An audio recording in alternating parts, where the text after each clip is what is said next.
আমার নয়নে ভাসে আরবের ছবি, মক্কা মদিনাতে আছেন যেন নবী।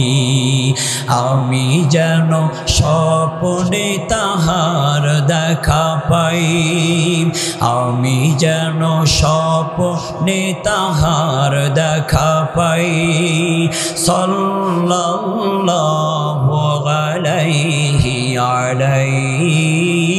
সাল্লাল্লাহু আলাইহি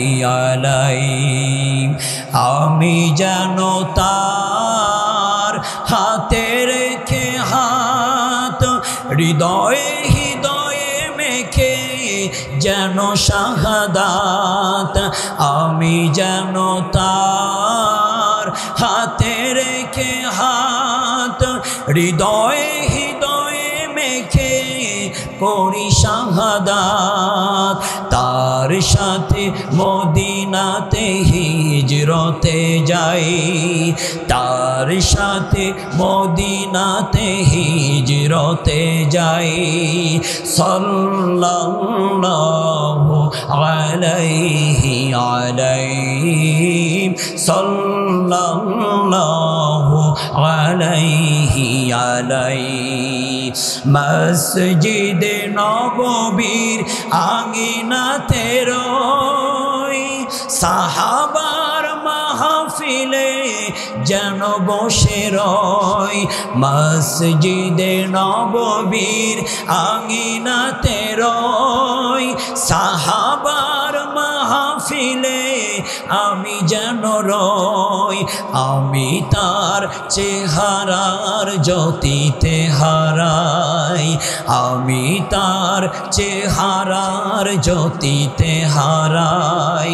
সাল্লাল্লাহু আলাইহি সাল্লাল্লাহু আলাইহি আমার নয়নে ভাসে আরবের ছবি, মক্কা মদিনাতে আছেন যেন নবী। আমি যেন স্বপ্নে তাহার দেখা পাই, আমি যেন স্বপ্নে তাহার দেখা পাই। সাল্লাল্লাহু আলাইহি সাল্লাল্লাহু আলাইহি সাল্লাল্লাহু আলাইহি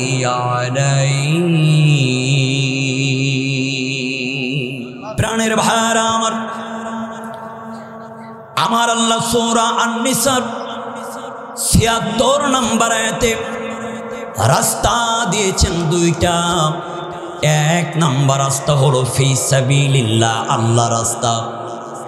আর দুই নম্বর হলো ফি সাবিলিত তাগুত, তাগুতের রাস্তা। আবার অন্য জায়গায় আমার আল্লাহ বললেন আমি রব রাস্তাও যেমন দিয়েছি দুইটা, আবার দলও দিয়েছি দুইটা।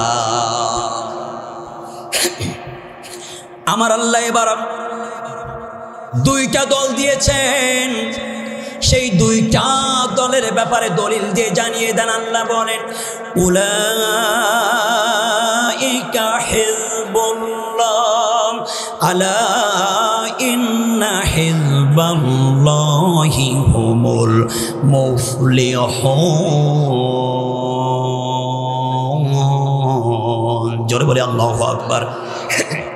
২৮ নম্বর পর ৫৮ নম্বর সূরা মুজাদালার ২২ নম্বর ৪ নম্বর সাবার ৬ নম্বর লাইনের প্রথম অংশ এটা। আল্লাহ বললেন এক নম্বর দল হলো আল্লাহর দল, আর ওই আল্লাহর দলের মধ্যে যারা থাকবে ইন্না হিজবাল্লাহি হুমুল মুফলিহুন, সেই দলের মানুষগুলাকে আমার আল্লাহ বিজয় দান করবেন, সফলতার দ্বারা প্রান্তে পৌঁছায় দিবেন। অন্য দলের ব্যাপারে আমার আল্লাহ এবার দলিল দিচ্ছেন। আল্লাহ বলেন উলাইকা হিজবুশ শাইতান আলা ইন্না হিজবাশ শাইতানি হুমুল খাসিরুন।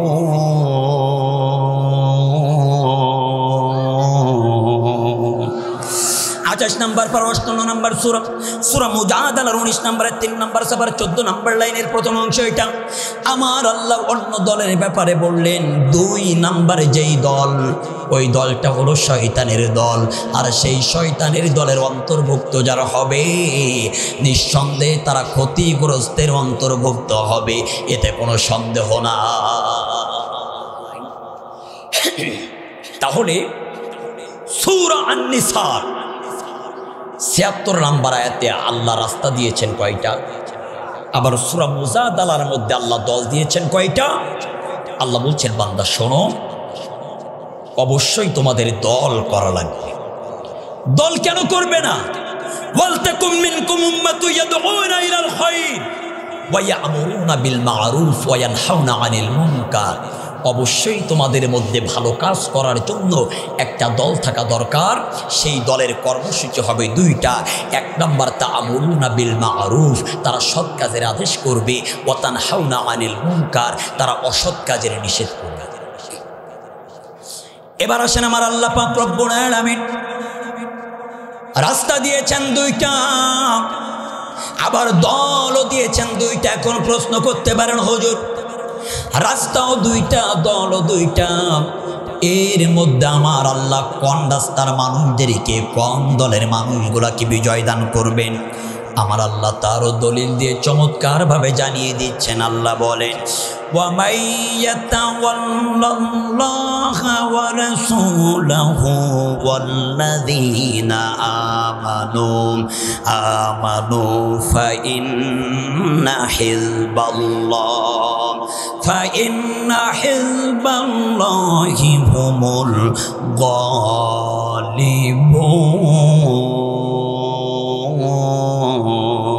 জোরে বলে আল্লাহু আকবার। 6 নম্বর পারা 5 নম্বর সূরা, সূরা মাঈদার 56 নম্বরে 16 নম্বর সূরা 14 নম্বর লাইনের মাঝের অংশ এটা। আল্লাহ বললেন ওয়া মাইয়াতাওয়াল্লাল্লাহু ওয়া রাসূলা, যারা আল্লাহ এবং রাসূল আর ঈমানদারদের দলে থাকবে। ভালো করে বুঝবেন, যারা আল্লাহ এবং রাসূল আর ঈমানদারদের দলে থাকবে, ওই রাস্তার ওই দলের মানুষগুলোকে আল্লাহ বিজয় দান করবে। কি মনে করেছেন আল্লাহ রাস্তায় চলবেন, আল্লাহ রাস্তায় থাকবেন আর এমনিতেই জান্নাতে চলে যাবেন? না, জান্নাতে যেতে হলে অবশ্যই অবশ্যই পরীক্ষা দেওয়া লাগবে। আল্লাহ বলেন আম হাসিবতুম আন তাদখুলুল জান্নাহ ওয়া লাম্মা ইয়াতিকুম মাসালুল লাযিনা খালাউ মিন ক্বাবলিকুম। কি মনে করেছো পৃথিবীর মানুষ এমনিতেই জান্নাতে চলে যাবে? না, জান্নাতে যেতে হলে অবশ্যই পরীক্ষা দেওয়া লাগবে। ক্বালা রাসূলুল্লাহি সাল্লাল্লাহু আলাইহি ওয়াসাল্লাম আদ-দুনিয়া সিজনুল মুমিন, মুমিনদের জন্য দুনিয়াটা হলো কারাগার, ওয়া জান্নাতুল কাফির, আর কাফেরদের জন্য এই দুনিয়াটা হলো জান্নাতের মতন আনন্দের জায়গা। আমার আল্লাহ এবার বলেন বান্দা শোনো, তোমরা যারা আমি আল্লাহর রাস্তায় থাকবা, আমি আল্লাহর দলে থাকবা, অবশ্যই তোমাদের পরীক্ষা দেওয়া লাগবে। কারণ জান্নাতের পথ, ঈমানের পথ, জিহাদের পথ আর ইসলামী আন্দোলনের পথ এটা সহজ পথ নয়, এটা হলো কাঁটাযুক্ত পথ। ঈমানের পথ এটা কাঁটাযুক্ত পথ, এটা কণ্টকাকীর্ণ পথ। এই পথটা মকমাল বিছানো পথ নয়। এই পথের প্রতিটা পরতে পরতে রয়েছে হামলা, মামলা, জেল, জরিমানা, রিমান্ড। এই পথের প্রত্যেকটা বাঁকে বাঁকে রয়েছে প্রত্যেকটা বাঁকে বাঁকে রয়েছে ফাঁসির দড়ি। সুতরাং ঈমানের বলে বলিয়ান হয়ে ইন্নাল্লাযীনা ক্বালু রাব্বুনাল্লাহ, যারা বলবে আমাদের রব আল্লাহ, আল্লাহ বলেন তাদের হতাশ হওয়ার কোনো কারণ নাই, বিচলিত হওয়ার কোনো কারণ নাই, টেনশন করার কোনো কারণ নাই। লা তাহজান ইন্নাল্লাহা মা'ানা, আমি আল্লাহ তাদের সাথে রয়েছি, হতাশ হওয়ার কোনো কারণ নাই। ঈমানের পথ এটা কাঁটাযুক্ত পথ, কণ্টকাকীর্ণ পথ। প্রত্যেকটা পরতে হামলা, হামলা মামলা জেল আর জরিমানা রয়েছে, সব হামলা মামলা জেল জরিমানা বৈদিক করে সামনের দিকে অগ্রসর হওয়ার দায়িত্ব বান্দার, আর বান্দার জন্য জান্নাত দেওয়ার দায়িত্ব আল্লাহ। জান্নাত এত সহজ ব্যাপার নয়। জান্নাতে যেতে হলে অবশ্যই পরীক্ষা দেওয়া লাগবে, আর জান্নাতে যেতে হলে শহীদ হওয়ার বিকল্প অন্য কোনো রাস্তা, আরো বলেন অন্য কোনো রাস্তা। জান্নাত পাওয়ার সহজ পথ সে তো শহীদি মরণ, জান্নাত পাওয়ার সহজ পথ সে তো শহীদি মরণ, শহীদি হলে খোদা রাহে, শহীদি হলে খোদা রাহে, তবে জান্নাত পাবে তুমি। মায়া ঘেরা রঙিন পৃথিবী নয়তো সুখের খনি, জান্নাত চির সুখের ঘর, জান্নাত চির সুখের ঘর, যদি জানতে তুমি গো। মায়া ঘেরা রঙিন পৃথিবী নয়তো সুখের খনি, মায়া ঘেরা রঙিন পৃথিবী নয়তো সুখের খনি। আল্লাহ বলছেন গোলামি শোনো, আমি রব, আমার পথ একটা হলো তাগুতের রাস্তা, আর একটা হলো আল্লাহর রাস্তা, একটা হলো আল্লাহর দল, আর একটা হলো শয়তানের দল। আল্লাহর দলে যারা থাকবে, রাসূলের দলে যারা থাকবে, ইমানদারদের দলে যারা থাকবে, অবশ্যই তাদের পরীক্ষা নেবেন আল্লাহ। আল্লাহ বলেন ওয়ালানাবলুওয়ান্নাকুম বিশাইইম মিনাল খাউফি ওয়াল জুই ওয়া নাকসিম মিনাল আমওয়ালি ওয়াল আনফুসি ওয়াস সামারাত ওয়া বাশশিরিস সাবিরিন।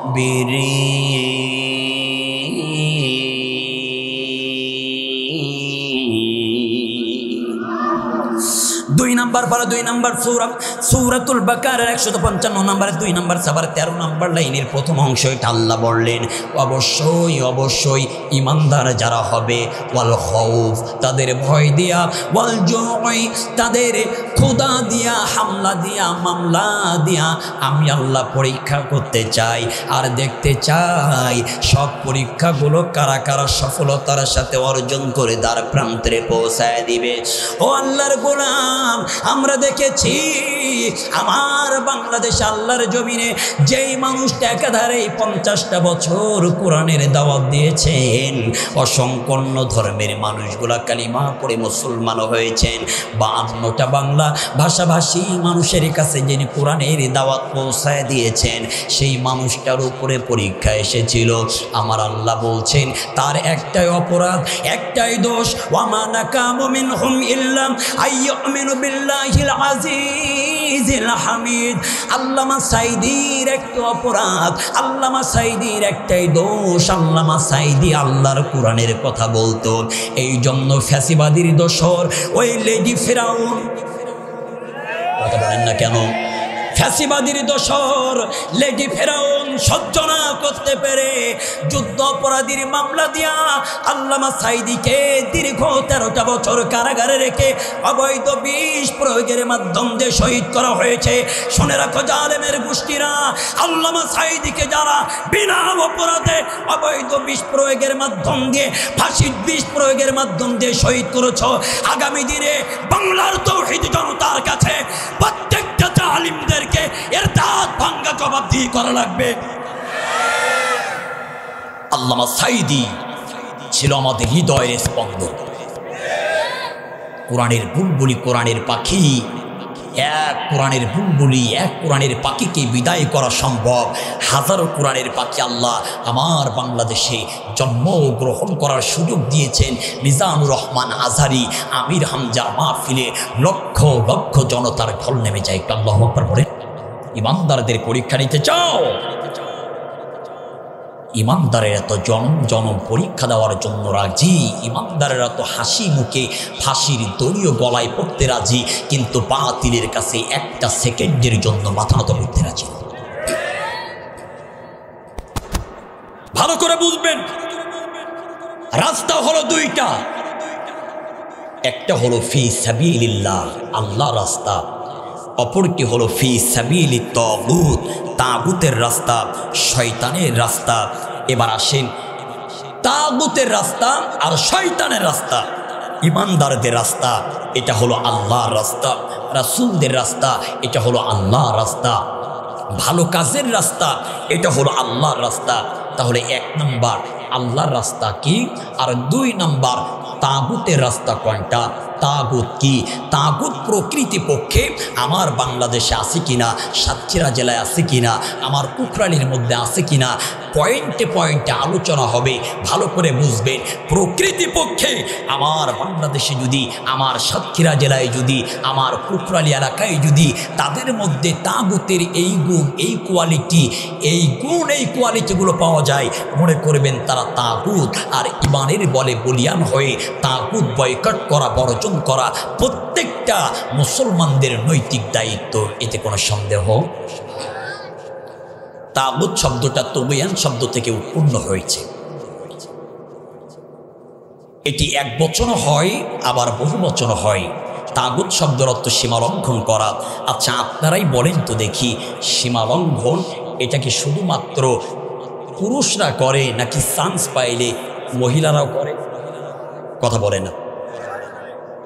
সীমালঙ্ঘন শুধুমাত্র পুরুষরা করে না, চান্স পাইলে মহিলারাও করে। পৃথিবীর জমিনে সীমালঙ্ঘন করেছিল নমরুদ, পৃথিবীর জমিনে সীমালঙ্ঘন করেছিল ফিরাউন, পৃথিবীর জমিনে সীমালঙ্ঘন করেছিল আবু জাহেল। আমরাও বিগত দিনে দীর্ঘ 16-17 বছর দেখেছি আমার 56,000 বর্গ মাইলের বাংলাদেশে ওই লেডি ফিরাউন খুনি হাসিনাও একের পর এক সীমালঙ্ঘন করেছে। আমরা তো নমরুদকে দেখি নাই, ফিরাউনকে দেখি নাই, আবু জাহেলকে দেখি নাই, কিন্তু লেডি ফিরাউনকে দেখেছি। আসলে মাল একই, শুধু মডেল ভিন্ন। মাল একই, শুধু মডেল ভিন্ন। প্রাণের ভাইয়েরা ভালো করে বোঝার চেষ্টা করবেন। আমার আল্লাহ বলেন তাগুত পৃথিবীর জমিনে রয়েছে। মুফাসসিরিনে কেরামরা তাগুতের ব্যাখ্যা দিয়েছেন তাফসিরে ফি জিলালিল কোরআন, তাফসিরে বাইজাবি, তাফসিরে রুহুল মাআনি, তাফসিরে মাআরিফুল কোরআন, অসংখ্য তাফসির, তাফহিমুল কোরআন, তাফসিরে ফি জিলালিল কোরআন, অসংখ্য তাফসিরের মধ্যে এসেছেন এই পৃথিবীর জমিনে তাগুত নিয়ে তারা ব্যাখ্যা করেছেন, বিশ্লেষণ করেছেন। তাগুতের অসংখ্য অর্থ পাওয়া যায়, তার মধ্যে আজকের কোকরালিবাসীর জন্য তাগুতের 4টে অর্থের ব্যাখ্যা বিশ্লেষণ দিতে চাই। ভালো করে বুঝবেন। তাগুতের 1 নম্বর অর্থ হলো, তাগুতের 1 নম্বর অর্থ হলো শয়তান, আর তাগুতের 2 নম্বর অর্থ হলো পীর ফকির, যারা খাজার নামে মাজার করে ফুলুস কামায়। আর তাগুতের 3 নম্বর অর্থ হলো স্বৈরাচারী সরকার, স্বৈরাচারী শাসক। আর তাগুতের 4 নম্বর অর্থ হলো বিচারক। একটু ভালো করে দিলের কান দিয়ে বোঝার চেষ্টা করবেন। তাগুতের 1 নম্বর অর্থ হলো শয়তান। এবার আসেন, তাগুতের 1 নম্বর পয়েন্টের উপরে আলোচনা হচ্ছে। তাগুতের 1 নম্বর অর্থ হলো শয়তান। এবার শয়তান বলেন তো দেখি কত প্রকার? কথা বলেন না কেন? শয়তান 2 প্রকার। আল্লাহ কুরআনুল কারীমের একেবারেই সমাপনী সূরা, শেষ সূরা, সূরাটির নাম হলো সূরা নাস। আল্লাহ বললেন মিনাল জিন্নাতি ওয়ান নাস। মিনাল জিন মানে জিন শয়তান, ওয়ান নাস মানে মানুষ শয়তান। তাহলে বোঝা গেল 1 নম্বর হলো জিন শয়তান, 2 নম্বর হলো মানুষ শয়তান। একটা হলো মানুষ শয়তান আর একটা হলো জিন শয়তান। এবার জিন শয়তানের ব্যাপারে আমার আল্লাহ কুরআনুল কারীমের মধ্যে চমৎকার দলিল দিয়েছেন। আমার আল্লাহ জিন শয়তানদের ব্যাপারে বলেন, আলাম আহাদু ইলাইকুম ইয়া বানি আদম আদম আল্লাহ তা'বুদুশ শাইতান ইন্নাহু লাকুম আদুউম মুবিন।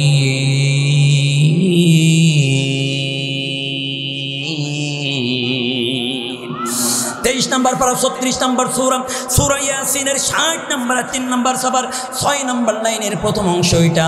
আমার আল্লাহ বলেন আলাম আহাদ ইলাইকুম ইয়া বানি আদম, হে বনি আদমেরা শোনো শোনো, আল্লাহ তা'বুদু শাইতান, তোমরা খবরদার শয়তানের ইবাদত করবা না, বন্দেগী করবা না, গোলামি করবা না, শয়তানের দাসত্ব করবা না। ইন্নাহু লাকুম আদুউম মুবিন, কারণ শয়তান হলো তোমাদের প্রকাশ্য শত্রু। প্রাণের ভাইরা আমার, তাহলে 1 নম্বর হলো শয়তান, জিন শয়তানের ব্যাপারে আমার আল্লাহর দলিলটা পেশ করলাম। এবার আসেন মানুষ শয়তান আর মানুষ শয়তানের ব্যাপারে আল্লাহর দলিল। আল্লাহ বলেন ওয়া ইযা খালাউ ইলা শায়াতিনহিম ক্বালু ইন্না মাআকুম ইন্নামা নাহনু মুস্তাহজিউন।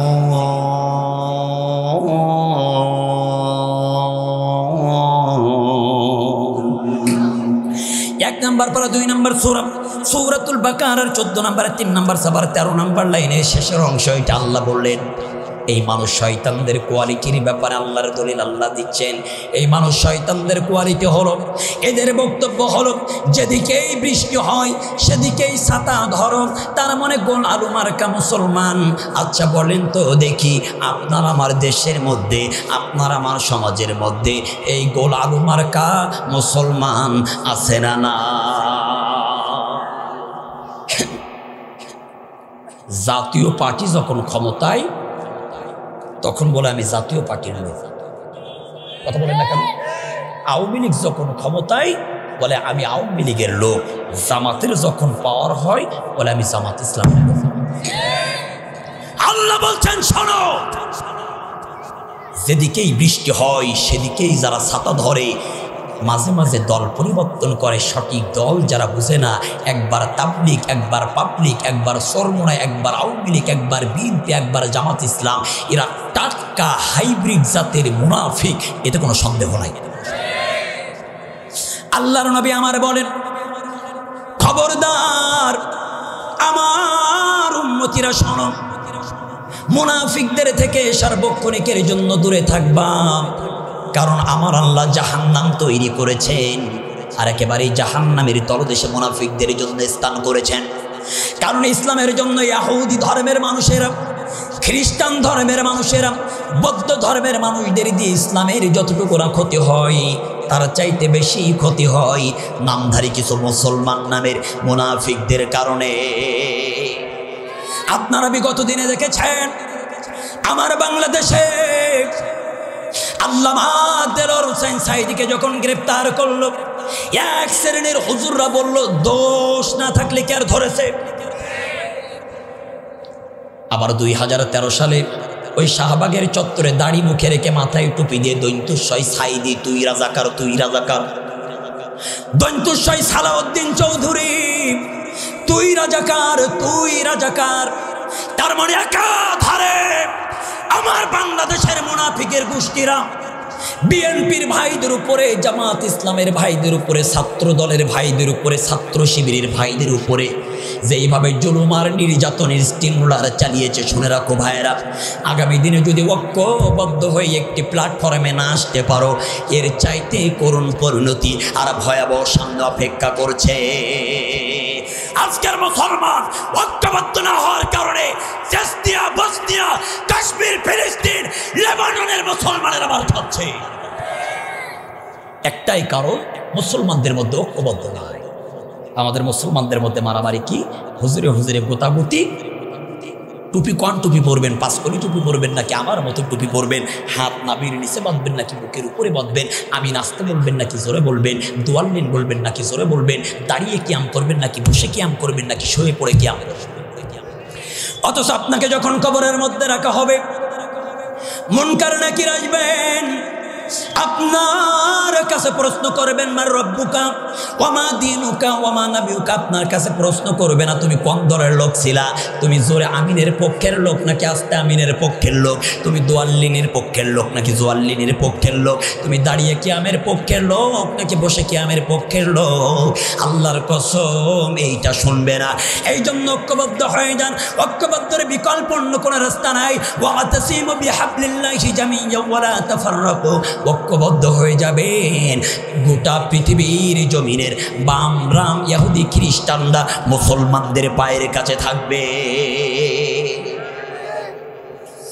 এই জন্য আমার আল্লাহ বলছেন ইসলামের সব চাইতে চূড়ান্ত দুশ্মন সেটা হলো নামধারী কিছু মুসলমান।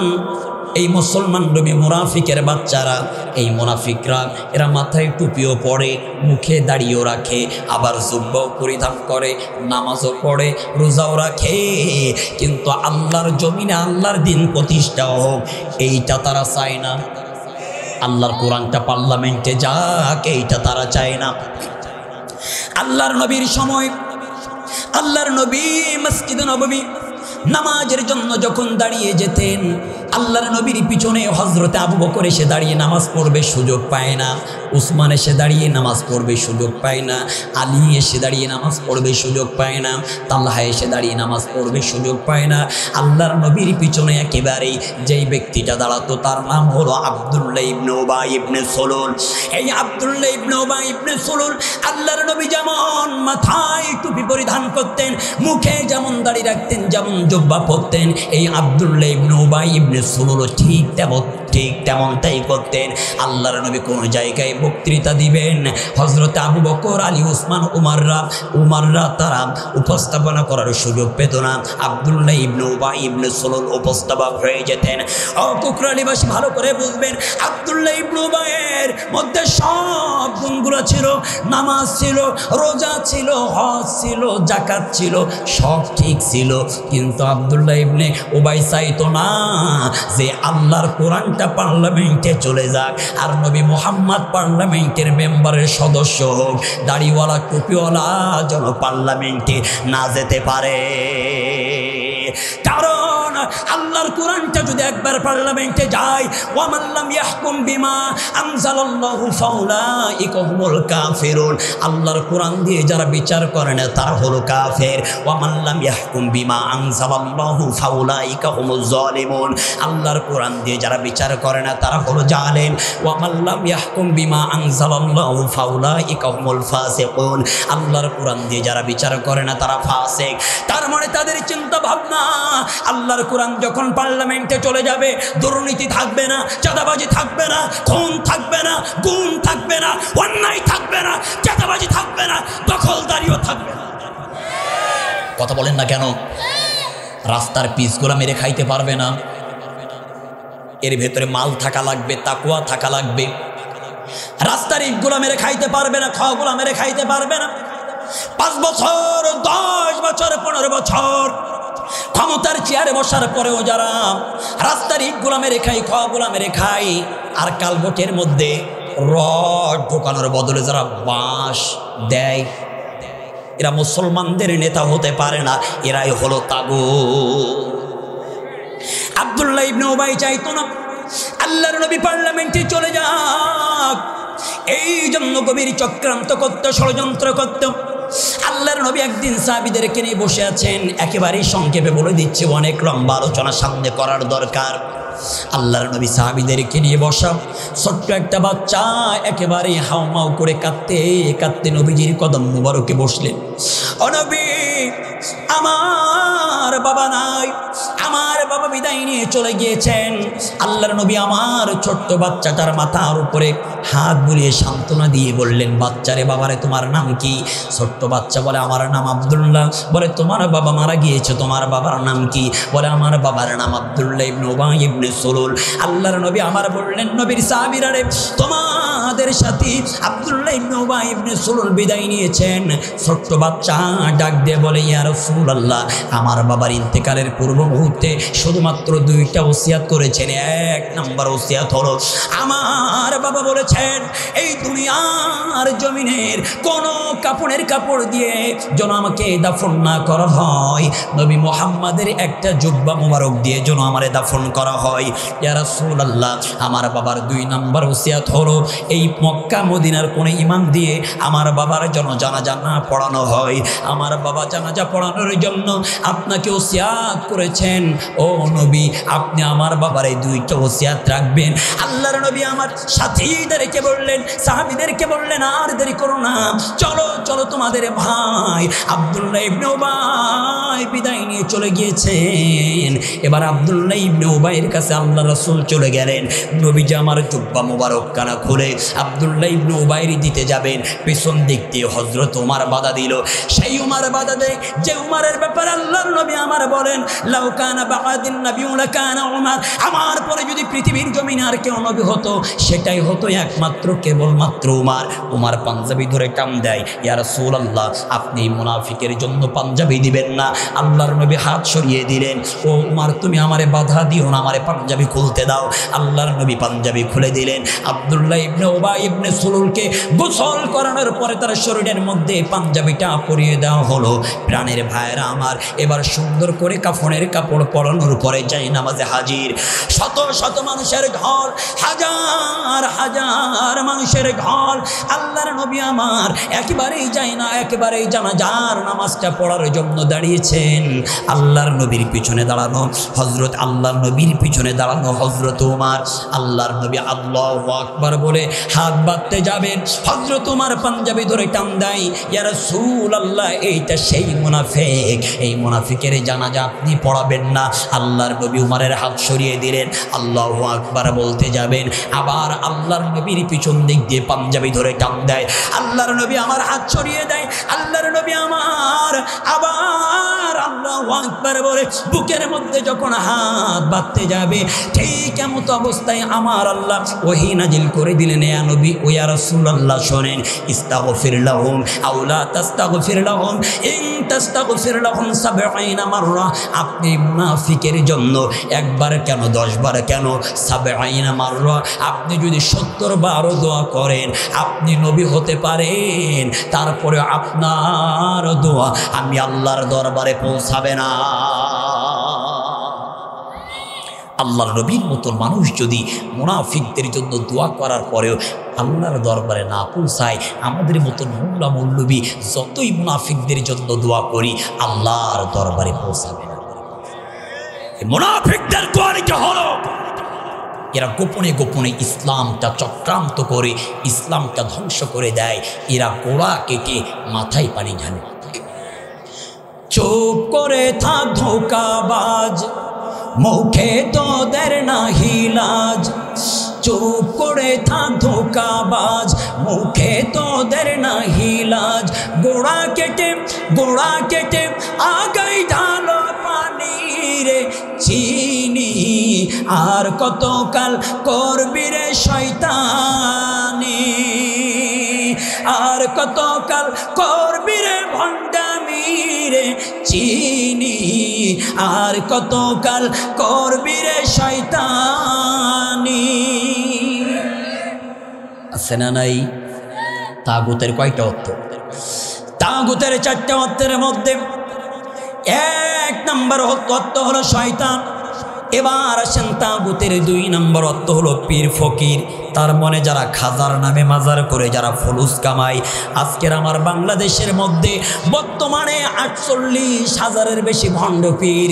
ডানে বাবা, সামনে বাবা, পিছনে বাবা, মাজারের অভাব নাই। আবার আমার বাংলাদেশে আমার সাতক্ষীরার নলতায় দেখি, নলতার রওজার উপরে চাদর পেশ করে। চাদর পেশ, কথা বোঝেন নাই? কবরের উপরে চাদর পেশ করে কেন? ও দয়াল বাবা, খাজা বাবাদের কি ঠান্ডা লাগে? একটি কথা মনে রাখবেন, ইসলাম ধ্বংসের মূল কারিগর আমার বাংলাদেশের কিছু অবৈধ দরবার হলো। কোরআন নাই, হাদিস নাই, শরিয়াত নাই, তাহজিব নাই, তামাদ্দুন নাই, কিচ্ছু নাই। আল্লাহর নবী আমার এই সকল দরবার দরবারের পীর আর মাজারের ব্যাপারে সহিহ বুখারীর বর্ণনায় 423 নম্বর হাদিসের মধ্যে বলেন, লাআনাল্লাহু আলাল ইয়াহুদি ওয়ান নাসারা ইত্তাখাযু কুবুর আনবিয়াহুম মাসাজিদা। আল্লাহর নবী বলেন, ইহুদি ওয়ান নাসারা লাআনাল্লাহ, তারা ধ্বংস হয়ে যাক, কারণ ইত্তাখাযু কুবুর আনবিয়াহুম মাসাজিদা, কারণ তারা তাদের নবী পয়গম্বরদের কবরখানাকে সেজদার জায়গা বানিয়েছে। সহিহ বুখারীর বর্ণনায় 424 নম্বর হাদিস, আল্লাহর নবী আমার বলেন, ওয়াতারাল্লাহুল ইয়াহুদা ইত্তাখাযু কুবুর আনবিয়াইহিম মাসাজিদা, ওয়াতারাল্লাহুল ইয়াহুদা, ইহুদিরা ধ্বংস হয়ে যাক, ইত্তাখাযু কুবুর আনবিয়াইহিম মাসাজিদা, কারণ ইহুদিরা তারা তাদের নবী পয়গম্বরদের কবরখানা সেজদার জায়গা বানিয়েছে। আল্লাহর নবী আমার মুসলিম শরীফের বর্ণনায় মিশকাত শরীফের 148 নম্বর হাদিস বলছি, আল্লাহর নবী আমার বলেন, লা তাজলিসু আলাল কুবুর ওয়ালা তুসাল্লু ইলাইহা, লা তাজলিস, খবরদার খবরদার, লা লামে তাকিদ, লা মানে না, তাজলিস তোমরা বসবা না, আলাল কুবুর, খবরদার কবরের উপরে বসবা না, ওয়ালা তুসাল্লু ইলাইহা, আর তোমরা কবরের দিক ফিরে সেজদা দিবা না। কিন্তু আমাদের সমাজে বলেন তো দেখি, কবরে সেজদা আছে না নাই? কিচ্ছু নাই, হাতে শুধু ঢোল তবলা গান আর বাজনা।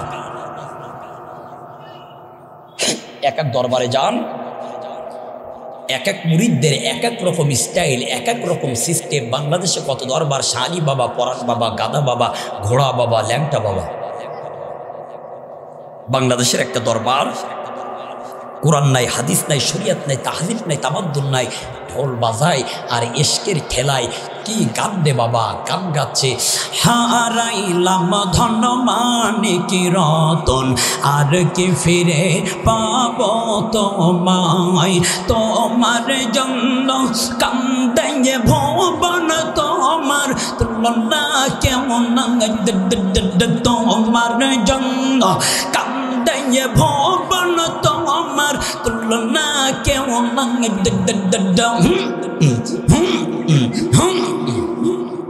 কথা বলেন না কেন?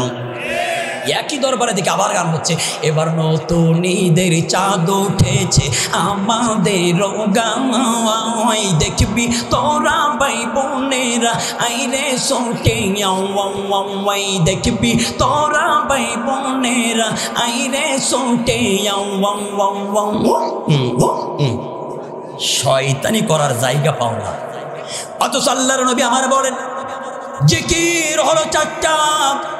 এক নাম্বার হলো সুবহানাল্লাহ, আলহামদুলিল্লাহ, আল্লাহু আকবার, আর লা ইলাহা ইল্লাল্লাহ।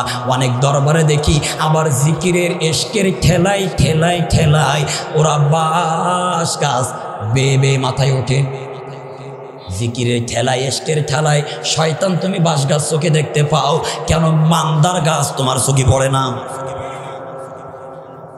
মান্দার গাছে উঠলে তো তোমার ছাল চামড়া থাকবে। খবরদার ভুল বুঝবেন না, আমরা কিন্তু হক্কানি পীর মাশায়েখদেরকে রেসপেক্ট করি, সম্মান করি, কারণ আল্লাহর জমিনে হক্কানি পীর মাশায়েখ যদি না থাকতো, শাহজালাল, শাহ পরাণ, শাহ মাকদুম যদি না থাকতো, তাহলে আমরা ইসলাম পেতাম না, কোরআন পেতাম না, শরিয়াত বুঝতাম না, তাহজিব বুঝতাম না, তামাদ্দুন বুঝতাম না। তাদের এক হাতে ছিল আল্লাহর কোরআন আর অন্য হাতে ছিল তরবারি। তাদের মূল উদ্দেশ্য ছিল আল্লাহর জমিনে কোরআনের রাজ কায়েম হবে, আর যারাই বাধা দিতে আসবে তাদের বিপক্ষে তরবারি দিয়ে যুদ্ধ ঘোষণা হবে। মনে রাখবেন, দরবারের পীর হওয়া সহজ, ভালো করে শুনবেন, দরবারের পীর হওয়া সহজ। দরবারের পীর হলে হাদিয়া পাওয়া যায়, আর ময়দানের পীর হলে আল্লামা সাঈদীর মতন 13 বছর কারাগারে থেকে 20 প্রয়োগের মাধ্যম দিয়ে শহীদ হতে হয়। এই জন্য দরবারের পীর হওয়া সহজ, কিন্তু ময়দানের পীর হওয়া তো সহজ নয়। আজকের কোরআন নাই, শরিয়াত নাই, তাহজিব নাই, তামাদ্দুন নাই। আমার ঢাকার বুকে একটা দরবার ছিল, দেওয়ানবাগির দরবার, মানে ভুড়িরও সেই সাইজ মালের। নাউজুবিল্লাহ বলতে পারলেন না? খবরদার, আমার কথা হলো, শরিয়াত যেখানে আছে, ইসলাম কোরআন যেখানে আছে, আপনি ওই দরবারে যান, মুরিদ হন, আমার কোনো আফসোসও নাই, দুঃখ নাই। একটু বলেন না, কোরআন আছে যেখানে আমরা আছি, কোরআন নাই যেখানে আমরা নাই। আরো জোরে বলেন, আমরা নাই। আমি মাঝে মধ্যে একটা গল্প আকারে উদাহরণ দিই। মনে করেন আমাদের কুকরালি এলাকার ছোট্ট একটা ছেলে রাত 12টার সময় আব্বার কাছে বায়না ধরেছে, আব্বা ও আব্বা আমি একটু ট্রেন দেখবো অথবা ট্রেন চড়বো, একটু কথা বলেন তো দেখি। রাত 12টার সময় আমরা সাতক্ষীরার মানুষ, কুকরালির মানুষ, ট্রেন দেখা অথবা ট্রেন চড়া কি সম্ভব? এখন ট্রেন যদি দেখতেই হয়, চড়তেই হয়, যশোর, বেনাপোল অথবা খুলনায় যাওয়া লাগবে। ছোট্ট বাচ্চা বোঝেনি তো, নাসরুল বান্দা বারবার করে বলছে আব্বা ট্রেন দেখবো, ট্রেন চড়বো, ট্রেন দেখবো, ট্রেন চড়বো, ট্রেন দেখবো, ট্রেন চড়বো। বাপের হয়েছে মেজাজ খারাপ, ছেলেরা কিছু বলতে পারে না, মাথা ঠান্ডা করে বলছে দেখ বাপ এখন তো রাতের বেলা, এই রাতের বেলায় ট্রেন দেখাও সম্ভব না, ট্রেন চড়াও সম্ভব না। আচ্ছা বাবা আমি যদি তোমার ট্রেনের আকৃতির বিবরণটা বলি তুমি কি শুনে খুশি হবা? ছেলে বলছে আব্বা বোঝা হয়ে গেছে, মোল্লাদ্দর মসজিদ পর্যন্ত আর তোমার দরকার পর্যন্ত। আচ্ছা ঠিক আছে, আমার ট্রেন দেখানো লাগবে না, আমার ট্রেন চড়ানো লাগবে না, আপনি ট্রেনের আকৃতির বিবরণটা বলেন। বাবা তো শুনে মহা খুশি, আনন্দের খেলায় বলছে শোন রে বাবা শোন, ট্রেনের গায়ের রং হলো কালো, উপর দিয়ে ধোয়া বাইর হয় আর নিচ দিয়ে পানি পড়ে। বাবা যা বলেছে ছেলে তাই শুনে। মনে করেন পরের দিন সকালবেলা আমাদের সাতক্ষীরা জজকোর্টের সামনে বাপ আর সন্তান দুইজন দাঁড়িয়ে আছে। হঠাৎ করে দেখতে পেলেন জজকোর্টের উকিল। আচ্ছা বলেন তো জজকোর্টের উকিল যারা হয় তাদের পোশাকটা কেমন হয়? জজকোর্টের একজন উকিল কালো পোশাক পরে রাস্তার পাশে দাঁড়িয়ে একটা গোলদীপ সিগারেট ধরিয়ে মনের সুখে টান দিচ্ছে আর প্যান্টের সেন্টটা খুলে দাঁড়িয়ে দাঁড়িয়ে প্রস্রাব করছে। দূর থেকে ছোট্ট বাচ্চাটা দাঁড়িয়ে বলে কি ব্যাপার? আব্বা রাতের বেলায় বললো ট্রেনের গায়ের রং কালো, উপরে দিয়ে ধোয়া বাহির হয়, নিচ দিয়ে পানি পড়ে, এটা তো দেখি একেবারে খাপের খাপ, মমতাজের বাপ, এটাই হবে ট্রেন। ছোট্ট বাচ্চাটা দেরি না করে উকিলের পিছন দিক থেকে জড়িয়ে ধরে বলছে আমি ট্রেন চড়তেছি, ট্রেন চড়তেছি, ট্রেন চড়তেছি, ট্রেন চড়তেছি। উকিল বলছে আরে তুই কি আমি ট্রেন নামে উকিল? ছেলেটা বলছে তা হবে না আব্বা, বলিস ট্রেনের গায়ের রং কালো, উপর দিয়ে ধোয়া বাইর হয়, নিচ দিয়ে পানি পড়ে, আপনি হবে ট্রেন। আচ্ছা বলেন তো উকিলের পিঠে চড়লে ট্রেন চলার মজা পাওয়া যাবে? আরো জোরে বলেন না, উকিলের পিঠে চড়লে ট্রেন চলার মজা পাওয়া যাবে? সুতরাং উকিলের পিঠে চড়লে যেমন ট্রেন চলার মজা পাওয়া যায় না, যে দরবারে কোরআন নাই, যেই দরবারে হাদিস নাই, ওই দরবারে মুরিদ হলে আল্লাহর জান্নাত পাওয়া যাবে না। কোরআন আছে যেখানে আমরা আছি, কোরআন নাই যেখানে আমরা নাই। তাগুতের চারটা অর্থের মধ্যে 2 নম্বর অর্থ হলো পীর ফকির যারা খাজার নামে মাজার করে ফলস কামায়। এবার আসেন না তাগুতের 3 নম্বর অর্থ হলো স্বৈরাচারী সরকার, অবৈধ শাসক যারা হয়। মুহাদ্দিস আব্দুল্লাহ বিন মুবারক রাহিমাহুল্লাহ বলেন ওয়াহাল বাদদালাদ-দীনা ইল্লাল মুলুক ওয়া আহবারু সুইন ওয়া রুহবানুহা, যুগে যুগে 2 শ্রেণীর মানুষদের দিয়ে ইসলামের সবচাইতে বেশি ক্ষতি হয়েছে। 1 নাম্বার হলো ইল্লাল মুলুক, রাষ্ট্রের অবৈধ সরকার যারা হয় তাদের দিয়ে ইসলামের সবচাইতে ক্ষতি হয়। 2 নাম্বার ওয়া আহবারু সুইন ওয়া রুহবানুহা, কিছু লিবাসধারী আলেমদের কারণে ইসলামের সবচাইতে বেশি ক্ষতি হয়। প্রাণের ভাইরা আমার, আল্লাহর নবী পয়গম্বর হযরতে মূসা আলাইহিস সালামের সময় ফিরাউন যখন একের পর এক ক্ষমতার পাওয়ার দেখানো শুরু করলো, জাতিকে এক জায়গায় করে বললেন ফাহাশারা ফানাদা ফাকালা আনা রাব্বুকুমুল আলা, আমি কি তোমাদের রব নাই? তোমরা আমাকে রব বলে মেনে নাও। অবৈধ সরকার ক্ষমতা পাওয়ার পরে নিজের পাওয়ার দেখানো শুরু করলেন, নিজের ক্ষমতা দেখানো শুরু করলেন। তার পার্লামেন্টের অবৈধ এমপি, অবৈধ মন্ত্রীদেরকে ডাক দিয়ে বললেন আমি তোমাদের খোদা, আমি তোমাদের রব, তোমরা আমাকে রব বলে মেনে নাও, তোমরা আমাকে খোদা বলে মেনে নাও। ওয়াকালা ফিরআউনু ইয়া আইয়ুহাল মালালু মা আলিমতু লাকুম মিন ইলাহিন গায়রি। 20 নম্বর পর 28 নম্বর সূরা সূরা কসাস 38 নম্বর 9 নম্বর সবার 4 নম্বর লাইনের মাঝের অংশ এটা। ফিরাউন ওই দিন তার অবৈধ মন্ত্রীদেরকে ডেকে বলেছিল ওয়াকালা ফিরাউন বলেন ইয়া আইয়ুহাল মালালু, মালালু শব্দের অর্থ হলো এমপি, মালালু শব্দের অর্থ হলো মন্ত্রী। মা আলিমতু লাকুম মিন ইলাইহিন গায়র, আমি কি তোমাদের গায়র নয়? আমি কি তোমাদের রব নয়? আমি কি তোমাদের ইলাহ নয়? তোমরা আমাকে কেন রব বলে মানবা না? আমাকে কেন তোমরা প্রভু বলে মানবা না? ওয়ানা ونادى فرعون في قومه قال يا قوم أليس لي ملك مصر وهذه الأنهار تجري من تحتي أفلا تبصرون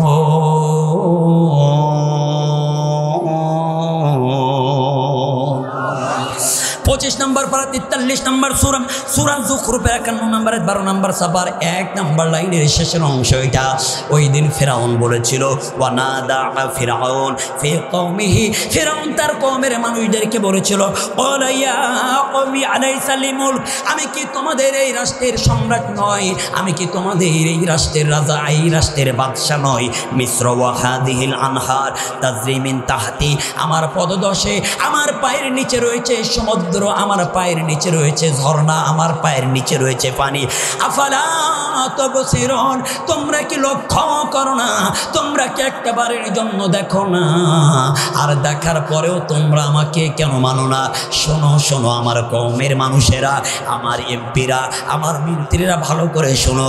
তোমরা যদি আমাকে রব বলে না মেনে নাও, ক্বালা লাইন اتخذت إلها غيري لا أجعلنك من المسجونين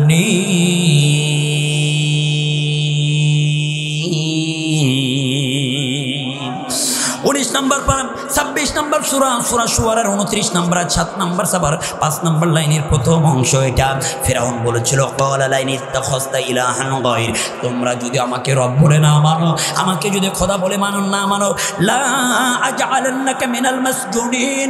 মাসজুনিন শব্দের অর্থ হলো জেলখানা, মাসজুনিন শব্দের অর্থ হলো কারাগার, মাসজুনিন শব্দের অর্থ হলো প্রকোষ্ঠ, মাসজুনিন শব্দের অর্থ হলো গুম করার জায়গা, আর মাসজুনিন শব্দের অর্থ হলো লেজি ফিরাউনের আয়না ঘর। তার মানে আমার দেশের এই লেজি ফিরাউন শিক্ষা নিয়েছে ফিরাউনের কাছ থেকে। মানে ফিরাউন যা করে এই লেজি ফিরাউনও তাই করেছে। মনে রাখবেন, পৃথিবীর জমিনে জুলুম করা আমার আল্লাহ পছন্দ করেন না, জুলুমকারীদেরকে আমার আল্লাহ ভালোবাসেন না। আল্লাহ বলছেন যে এই ব্যক্তি অন্যায়ভাবে যদি কারোর উপরে অন্যায় করে, অন্যায়ভাবে যদি কারোর উপরে জুলুম করে, তাহলে আমার আল্লাহ ছাড় দেন কিন্তু ছেড়ে দেন না। এই দুনিয়ার জমিনেও যদি বিচার না হয়, আল্লাহর আদালতে অবশ্যই অবশ্যই তাদের বিচার হবে। এই জন্য খবরদার খবরদার জুলুম করবেন না, অন্যায়ভাবে কারোর উপরে মিথ্যা মামলা দিবেন না, অন্যায়ভাবে কারোর উপরে হাই হামলা মামলা করবেন না। আমরা তো বাংলাদেশের মানুষ, আপনি দল করবেন এটা আপনার গণতান্ত্রিক অধিকার, এটা আপনার সাংবিধানিক অধিকার। আপনি দল করবেন এটা আপনার ব্যক্তিগত ব্যাপার। আপনি আওয়ামী লীগ করেন কোনো সমস্যা নাই, বিএনপি করেন সমস্যা নাই, জামাত করেন সমস্যা নাই, জাতীয় পার্টি করেন সমস্যা নাই। কিন্তু মনে রাখবেন, আপনি দল করতে গিয়ে যেন মানুষ থেকে অমানুষ না হয়ে যায়। আপনার দল করার কারণে আপনার ভাই, আপনার এলাকার মানুষ, আপনার প্রতিবেশী যেন আপনার আচার ব্যবহারে কষ্ট না পায়। মিথ্যা মামলা দেওয়া যাবে, ঘর বাড়ি ছাড়া করা যাবে না। এই জন্য আপনি দল করেন এটা আপনার ব্যক্তিগত ব্যাপার। তাই বলে আপনার দল করার কারণে যেন আপনার কোনো ভাই কষ্ট না পায়। আল্লাহর নবী আমার বলেন, হাদিস থেকে বলছি, 3 শ্রেণীর মানুষের দোয়া আল্লাহর দরবারে 100% কবুল হয়ে যায়। একটু হৃদয়ের কান দিয়ে এবার শুনবেন। 1 নাম্বার হলো মুসাফিরের দোয়া, 2 নাম্বার হলো পিতামাতার দোয়া, আর 3 নাম্বার হলো মাজলুমের দোয়া। 3টা পয়েন্ট আল্লাহর নবী আমার বললেন। আল্লাহ স্পষ্টভাবে বললেন, মুসাফির তো তারা 48 মাইল, তার মনে জানা 72 কিলোমিটার পথ অতিক্রম করলো, তাদেরকে মুসাফির বলা হয়। এবার আসেন 2 নাম্বার হলো পিতামাতার দোয়া। আল্লাহ পাক রব্বুল আলামিন এবার পিতামাতার ব্যাপারে বলেন, ওয়াক্বাদা রাব্বুকা আল্লা তা'বুদু তা'বুদু ইল্লা ইয়্যাহু ওয়া বিল ওয়ালিদাইনি ইহসানা। আল্লাহ বলছেন খবরদার, আমি আল্লাহর ইবাদত করবা, আমি আল্লাহর গোলামি, আমি আল্লাহর দাসত্ব করবা, আর তারপরেই পিতামাতার খেদমত করবা। আল্লাহর নবী আমার বলেন, মান হাক্কু বি হুসনি সাহাবাতি ক্বালা উম্মুকা ক্বালা সুম্মা মান ক্বালা উম্মুকা ক্বালা সুম্মা মান ক্বালা উম্মুকা ক্বালা আবুক। আল্লাহর নবীর কাছে একজন সাহাবী আসলেন, ও নবী, আমি সব চাইতে বেশি কার খেদমত করব? আল্লাহর নবী আমার বললেন, সাহাবী, তোমার মা কি বেঁচে আছে? সাহাবী বললেন, ইয়া রাসূলুল্লাহ, আমার মা বেঁচে আছে। বলল, যাও তুমি তোমার মাকে খেদমত করো। আবার প্রশ্ন করলেন, ইয়া রাসূলুল্লাহ, এরপরে কাকে খেদমত করব? আল্লাহর নবী আবার বললেন, তোমার মাকে। আবার প্রশ্ন করলেন নবী, তারপরে কাকে খেদমত করব? আল্লাহর নবী আমার বলেন, যাও এবারও তুমি তোমার মাকে খেদমত করো। আল্লাহর নবী তিনবার মায়ের কথা বললেন। চতুর্থবার সাহাবীর চোখ দিয়ে পানি পড়ে। আল্লাহর নবীকে বলেন, ইয়া রাসূলুল্লাহ, এরপরে কাকে? আল্লাহর নবী বললেন, যাও তোমার বাবাকে খেদমত করো। হাদিসের মধ্যে এসেছেন, নবী আমার বলেন, এই গোলক চলে নাকি? আল্লাহর নবী আমার বলেন, হুমা জান্নাতুকা ওয়া নারুক, পিতামাতা তোমার জান্নাত আর পিতামাতা তোমার জাহান্নাম। এই জন্য খবরদার ও কুকরালিবাসী সাতক্ষীরার ভাইয়েরা, যাদের বাবা বেঁচে আছে, যাদের মা বেঁচে আছে, বাবার সাথে মায়ের সাথে কোনোভাবেই খারাপ ব্যবহার করবেন না। কারণ আল্লাহর কাছে মা বাবা যদি বিন্দু পরিমাণ কষ্ট পেয়ে যায়, আল্লাহর আরশটা থরথর করে কাঁপতে থাকে। আর বাবা মা যদি একটা আবার আল্লাহর কাছে দোয়া করে দেয়, ওই আল্লাহর দোয়া মা 100% শোনে, এতে কোনো সন্দেহ নাই। এখন বলতে পারেন, হুজুর, হোয়াট ইজ ইওর ডকুমেন্টস? তার দলিল কি, তার প্রমাণ কি? মার দোয়া আল্লাহর দরবারে 100% কবুল হয়, তার প্রমাণ কি, তার দলিল দি। চলেন না আলোচনাকে একটু সামনের দিকে নিয়ে যায়।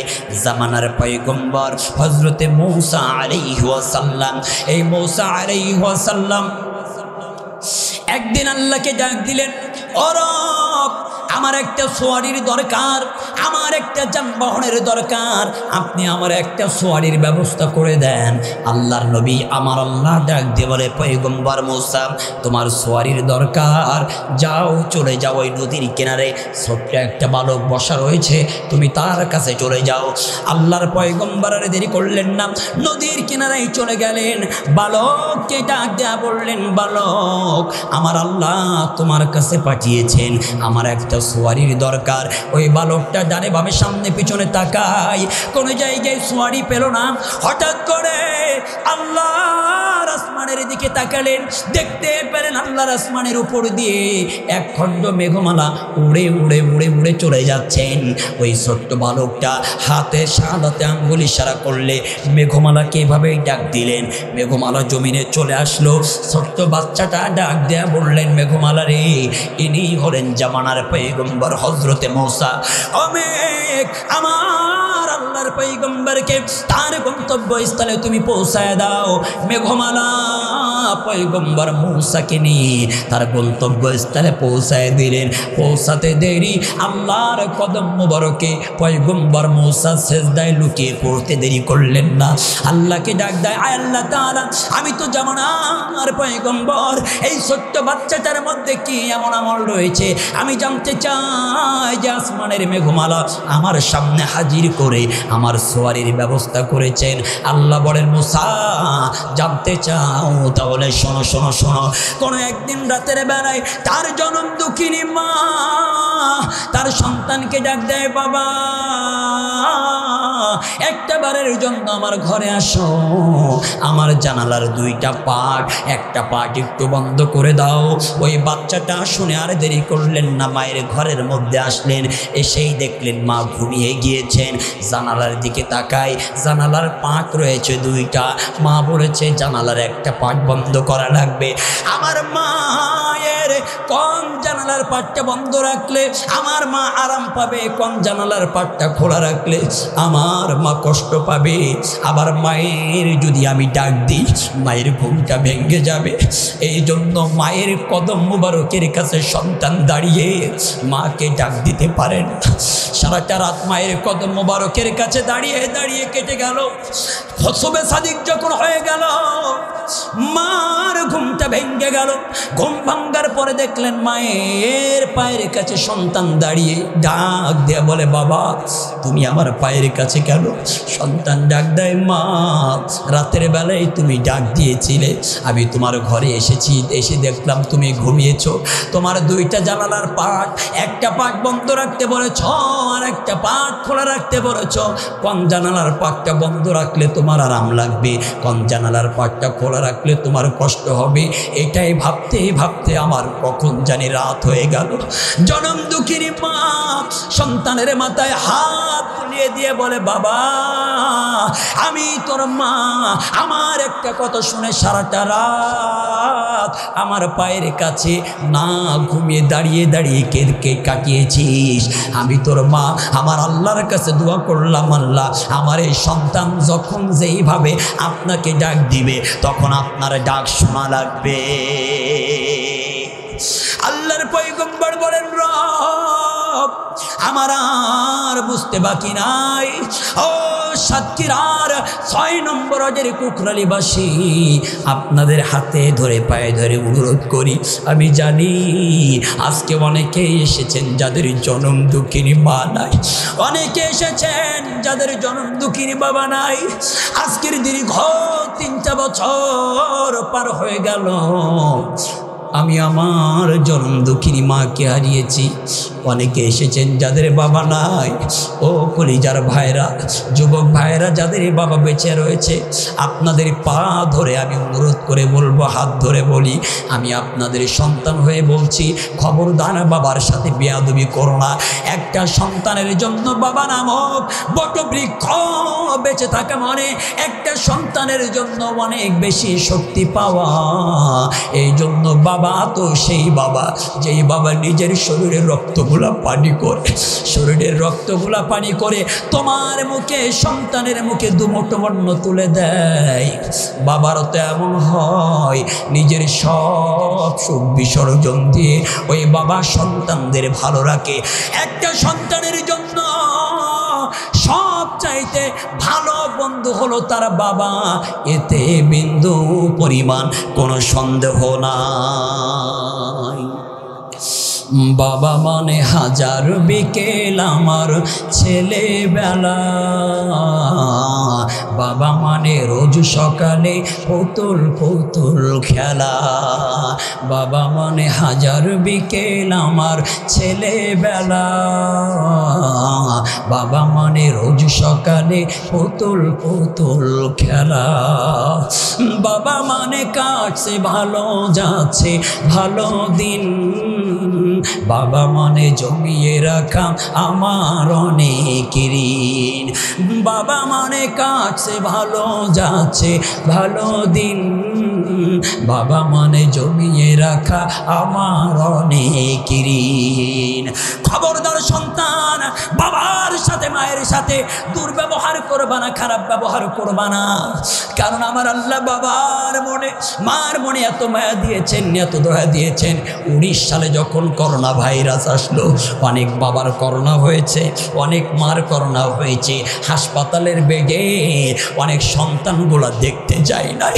বাবা মারা গিয়েছে, বাবার লাশ কানা দাফন করবার জন্য যায় নাই, বাবার জানাজা পড়বার জন্য যায় নাই। কিন্তু একটা পত্র পত্রিকা অথবা একটা নিউজ দেখাইতে পারবেন না সন্তানের করোনা হয়েছে, যে বাবা যায় নাই, মা যায় নাই। ও কলিজার টুকরা যুবক ভাইরা, বাবা মার চাইতে বড় নিয়ামত আর হয় না। আমি আমার বাস্তব জীবনের দেখা একটা চোখের ঘটনা না বললেই নয়। আমি নিজের চোখে দেখেছি, একটা বাড়ির মধ্যে আগুন লেগে গেল, দাও দাও করে করে আগুন জ্বলে, কিন্তু ওই বাড়ির মধ্যে একটা মেয়ে সন্তান ছিল, বাইরে আসতে পারলো না। তার শরীরের মধ্যে মধ্যে আগুনটা লেগে গেল। এক পর্যায়ে এলাকার মানুষজন সবাই যখন ঘর থেকে মেয়েটারে বাহির করলেন, একেবারেই মুমূর্ষু অবস্থায় হাসপাতালে নিয়ে যাওয়া হলো। একদিন ট্রিটমেন্ট করে কিন্তু চিকিৎসার কোনো উন্নতি হয় না, 2 দিন চিকিৎসা করে কিন্তু চিকিৎসার উন্নতি হয় না। আগুনে পড়ে যাওয়ার কারণে, শরীরটা ঝলসে যাওয়ার কারণে একেবারেই শরীরের মধ্যে পানি পানি ঠোসকা ঠোসকা পড়ে গিয়েছে। 3 দিনের মাথায় ওই শরীরের পানিগুলো খসে খসে পড়ে শরীরের বস্তুগুলো পচন ধরে গিয়েছে। 3 দিনের মাথায় যখন ওই বাচ্চাটার শরীরের রক্তগুলো পচন ধরেছে, ডাক্তাররা ট্রিটমেন্ট করে কিন্তু কাজ হয় না। 4র্থ দিনের মাথায় তার শরীরের গোস্তগুলো দুর্গন্ধ হয়েছে। কোনো নার্স, কোনো ডাক্তার তার পাশে যেতে পারে না। 5 দিনের মাথায় ওই সন্তানটা বিদায় নিয়ে চলে গিয়েছে। একজন নার্স তার মুখের উপরে একটা সাদা কাপড় দিয়েছে, অ্যাম্বুলেন্সে করে বাড়িতেই নিয়ে চলে এসেছে। আমি দেখলাম অ্যাম্বুলেন্স থেকে একজন নেমে ডাক দিয়ে দিয়ে বলে, খবরদার সবাই নাকি মুখে কাপড় দাও। মেয়েটার শরীরে আগুন লাগার কারণে শরীরটা ঝলসে গিয়েছে, তার শরীরের রক্ত, তার শরীরের গোস্তগুলো পচে গিয়েছে, তার গোস্তের মধ্যে থেকে দুর্গন্ধ বাহির হচ্ছে। এই দুর্গন্ধ তোমরা সহ্য করে টিকে থাকতে পারবে না, এই জন্য নাকি মুখে কাপড় দাও। সবাই যখন নাকি মুখে কাপড় দেয়, ওই অ্যাম্বুলেন্স থেকে ওই মেয়েটার লাশখানা নামায়। আমি দেখলাম সবাই নাকি মুখে কাপড় দিয়া, নাকি মুখে কাপড় দিয়া গালের থুথুগুলো জমিনের মধ্যে ফেলে দিচ্ছে। ও প্রাণের ভাইরা, হঠাৎ করে দেখতে পেলাম একজন মা হাউমাউ করে কাঁদতে কাঁদতে ওই ছোট্ট বাচ্চাটার কাছে চলে আসলেন। মুখের উপর থেকে সাদা কাপড়টা সরিয়ে মা মা বলে জড়িয়ে ধরে একবার কপালে চুমা দেয়, কিন্তু শরীরের গোস্তগুলো পুষে যাওয়ার কারণে কপালের গোস্তগুলা মায়ের ঠোঁটে লেগে যায়। মা ডান চোয়ালে চুমা দেয়, বাম চোয়ালের গোস্তগুলা মার ঠোঁটে লেগে যায়। ডান চোয়ালে চুমো দেয়, বাম চোয়ালে চুমো দেয়, শরীরের গোস্তগুলা মায়ের ঠোঁটের মধ্যে লেগে যায়। জনম দুঃখিনী মার মধ্যে বিন্দু পরিমাণ কোনো ঘৃণা লাগে না। মনে রাখবেন আল্লাহর গোলাম, মা মা মা এর চাইতে বড় নিয়ামত আর কিছু হতে পারে না।